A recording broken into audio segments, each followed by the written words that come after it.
Ça va cette question-là, verticalité, horizontalité?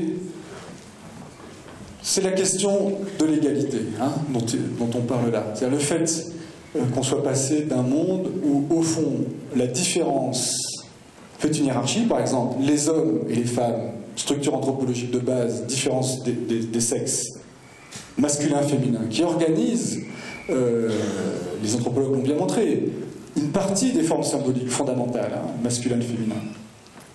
Eh bien, dans un monde verticalisé, c'est-à-dire si vous croisez le masculin et le féminin avec un monde qui organise les choses avec la divinité à l'extérieur et au-dessus et le monde humain en dessous, alors toute différence dans les sexes eh bien, crée une hiérarchie. Et la domination masculine, c'est juste le résultat de ce croisement-là. C'est-à-dire que Dieu crée Adam, ok, super, d'abord un mec, premier, un homme. Et puis à partir de la côte, hop, une femme. Donc on voit bien que la femme, dans cette mythologie-là, est une partie de l'homme. On voit bien immédiatement qu'on a une hiérarchie. C'est-à-dire que la différence des sexes dans les textes bibliques crée une hiérarchie du masculin sur le féminin. La plupart tous les monothéismes sont d'ailleurs construits sur ce modèle-là. À partir du moment où on est dans un rapport d'égalité, la question de la différence reste une différence. Vous voyez, il y avait une diapo tout à l'heure où il y avait une phrase comme ça, c'était rassembler les différences. C'était pas un truc sur les primaires, mais sur cette question-là. C'est-à-dire qu'aujourd'hui,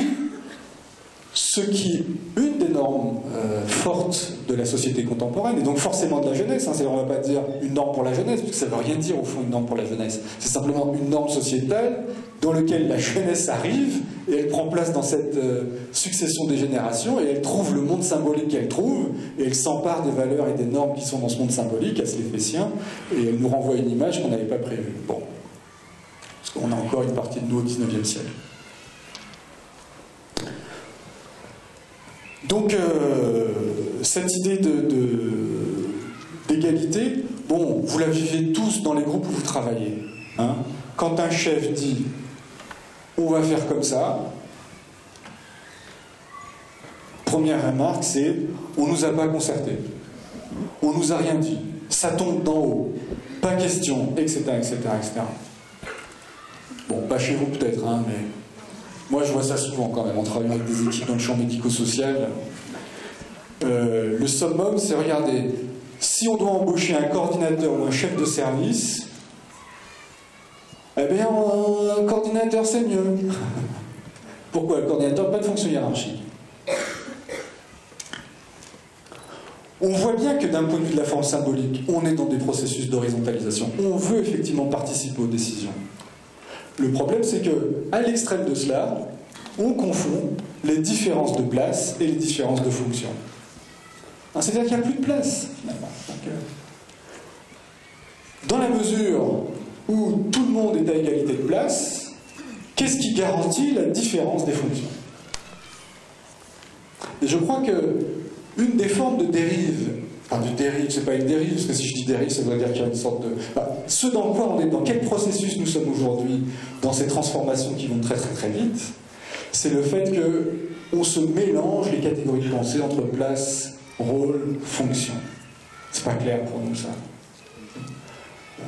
Et le fait de dire égalité de place, c'est-à-dire ton point de vue est aussi important que mon point de vue, dans le dialogue,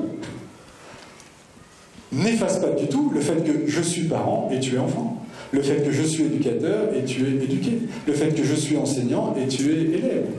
Oui, la différence des fonctions, des rôles se maintient avec des places égalitaires sur l'importance de la parole. C'est ça la démocratie, c'est de dire ouais, ta parole vaut ma parole, mais ta place n'est pas la mienne. D'accord?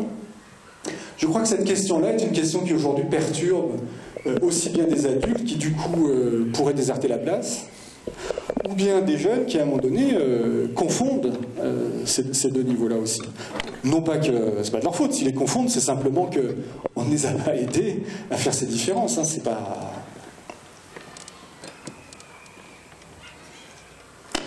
Donc ça c'est un point.